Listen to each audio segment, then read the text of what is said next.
Hi everyone, this is our channel Around My Story. Please like, share and subscribe. Maman de substitution, un titre intrigant, n'est-ce pas? J'avoue, je ne m'attendais pas à devenir maman à un si jeune âge. Mais les circonstances déterminent souvent le chemin que nous devons prendre pour nous-mêmes. C'est grâce à ma mère que j'ai fait ce choix. Mais gardez votre jugement pour la fin. Attendez d'entendre mon histoire. Je m'appelle Rita et j'ai 17 ans. J'étais heureuse de vivre avec ma famille. Mon père était médecin, ma mère était femme au foyer, j'avais 2 petites sœurs, Carla et Sarah, et nous vivions dans un quartier agréable et tranquille. Notre maison était toujours remplie de joie et de rire. Mon père était un père formidable et ma mère était une mère fantastique. Nous jouissions d'une vie stable, jusqu'à ce que ma mère tombe soudainement malade. Elle a commencé à avoir des maux de tête fréquents. Mon père l'a emmenée chez un neurologue, qui lui a dit que sa situation était grave, qu'elle devait être opérée d'urgence. Notre vie a soudainement été bouleversée. Nous sommes devenus tristes et déprimés. Aucun de nous ne parlait beaucoup. Papa essayait toujours de consoler maman.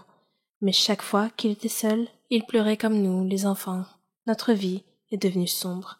Le médecin a fixé une date pour l'opération, et plus la date approchait, plus nous étions anxieux. Lorsque le jour est enfin arrivé, nous avons préparé quelques affaires de maman pour les emmener à l'hôpital. Elle avait l'air de penser que c'était la dernière fois qu'elle nous voyait. J'avais un mauvais pressentiment à ce sujet.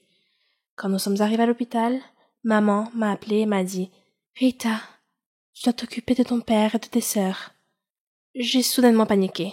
« Maman, arrête de parler comme ça, ai-je dit. Tu vas guérir et revenir à la maison. » Elle mit sa main sur ma bouche et dit « Bien sûr que je reviendrai, mais tu dois t'occuper d'eux en mon absence. Tu feras ça pour moi ?» Je pleurais, mais j'ai essayé de me calmer et j'ai hoché la tête. Puis le docteur l'a appelée. Elle a serré tout le monde dans ses bras, puis est entrée dans la salle d'opération pour être opérée. Nous avons attendu à l'extérieur de la salle, inquiets. Après un court moment, le médecin est sorti et a appelé mon père rapidement. J'ai su ce qui s'était passé en voyant l'expression du visage du médecin. Mon père est revenu quelques minutes plus tard et nous a regardés. Nous pleurions et il nous a pris dans ses bras. Notre vie est tombée dans une routine misérable et ennuyeuse. Mon père et mes sœurs étaient toujours tristes et je faisais de mon mieux pour essayer de m'occuper d'eux. Un jour, mon père m'a appelé auprès de lui et m'a dit « Tu sais combien je t'aime. » Vous tous. Mais parfois, nous devons prendre des décisions difficiles. Je n'aimais pas ce que je venais d'entendre. Il a dit « Je vais devoir me remarier. » J'ai fait 2 pas en arrière et j'ai dit « Te remarier? Mais pourquoi ?» Et il m'a répondu « Nous avons besoin de quelqu'un qui prenne soin de nous. Je sais que personne ne peut prendre la place de ta mère, mais je n'ai pas attendu qu'il termine. » Et j'ai dit « Papa, je ne prendrai jamais la place de maman. Et personne ne le pourra jamais. Mais je ferai de mon mieux. Je ferai tout ce qu'elle faisait. Je suis assez âgée et responsable. Je peux m'en occuper. D'ailleurs, j'ai promis à maman que je le ferai. » Il m'a regardé intensément et a abandonné tout de suite l'idée de se remarier. Au début, il m'a été très difficile d'apprendre à faire tout le ménage et la cuisine, mais je m'y suis habituée petit à petit.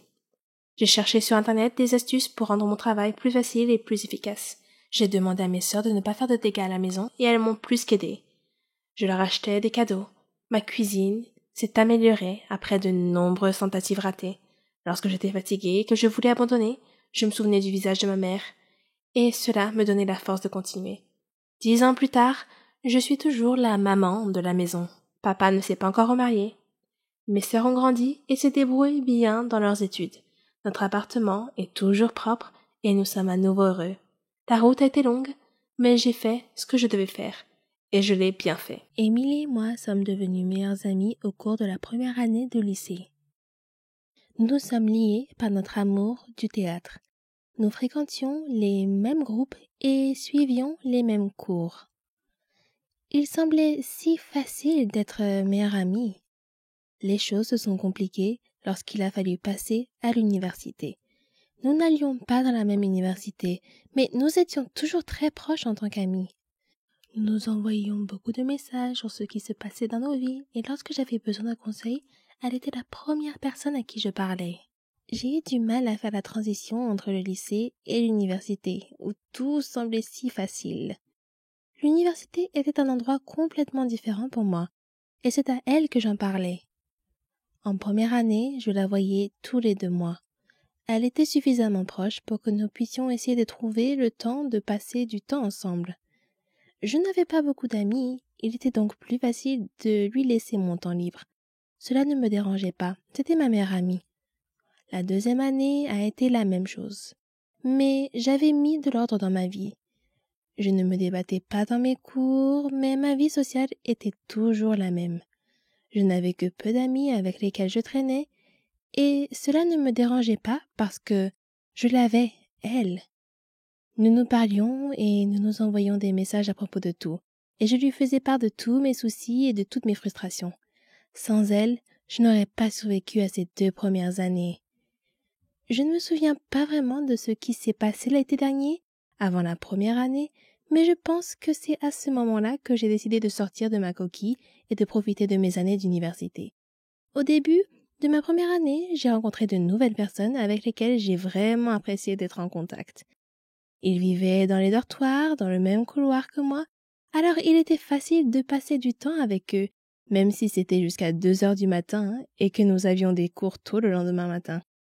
Je leur consacrais plus de temps et je ne me rendais même pas compte que j'avais mis ma relation avec ma meilleure amie entre parenthèses. Je ne l'ai découvert que lorsque j'ai essayé de lui parler et qu'elle ne m'a pas répondu. J'ai appris plus tard par ma sœur, qui était également très amie avec elle, qu'elles avaient parlé du fait que je l'ignorais. Elle m'envoyait des messages et je ne répondais pas. Elle essayait de me parler et j'étais trop occupée. Je ne me souvenais pas avoir fait tout cela. Je pensais que j'étais assez constante et que je répondais toujours. Je m'étais attachée à mes nouveaux amis. Ils faisaient désormais partie de ma vie quotidienne et je l'avais inconsciemment remplacé. Les 2 derniers mois de notre amitié, j'avais essayé de lui parler et d'arranger les choses, mais en vain. C'était la fin du semestre, nous étions toutes les 2 stressées par les examens et les problèmes familiaux et nous ne pouvions pas vraiment parler. Nous avons finalement parlé pendant les vacances d'hiver. Je n'avais aucune excuse pour ce que j'avais fait et lorsqu'elle m'a appelé, je lui ai dit que je ne voulais jamais la perdre. Notre amitié a pris fin ce jour-là. Je me suis assise dans ma chambre et j'ai pleuré pendant un moment pensant à la personne formidable que j'avais perdue. Je me sentais coupable de ce que j'avais fait. J'étais passée à autre chose sans jamais le lui dire et c'est là que j'ai fait une erreur. Plus tard dans la nuit, j'ai pris la décision de ne plus prendre mes amitiés à la légère, même si elles étaient à distance. Elle était une partie très importante de ma vie et je regrette de l'avoir laissée partir. J'espère qu'un jour j'aurai le courage de lui dire à quel point elle était importante pour moi. Elle a tant fait pour moi, même s'il s'agissait d'un simple message pour savoir comment j'allais. Je garde l'espoir qu'un jour nous pourrons redevenir amis. Mais ce n'est pas tout. Émilie écoutait un groupe de filles et au lieu d'essayer de me ramener à la raison, elle a laissé quelqu'un me la voler. J'étais tellement prête à essayer d'arranger les choses, jusqu'à ce que j'entende sa version de l'histoire. Je tiens à lui dire un grand merci. Eh oui, j'ai été aigrie, très aigrie, quand j'ai découvert la vraie raison pour laquelle ma meilleure amie ne me parlait plus autant. J'étais en colère contre elle et je l'ai blâmée pour tout. Je l'ai blâmée pour les moments perdus avec elle, pour les souvenirs, et je regrettais tout. De l'argent à l'empreinte de vêtements, en passant par des choses simples, comme aider à la maison, parce que tout cela n'était rien d'autre que du temps perdu. Je t'en veux, Émilie. Je veux qu'elle revienne. Je veux que ma meilleure amie revienne dans ma vie et qu'elle fasse des choses avec moi, comme des roulette-king, des voyages, des doubles rendez-vous, du shopping ensemble, des choses que les meilleures amies normales font.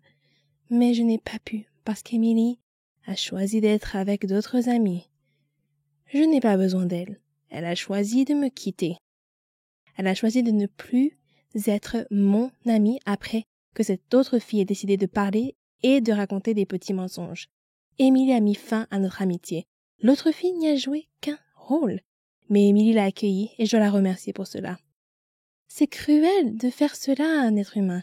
Les êtres humains doivent se sentir désirés, ce qui n'est pas le cas.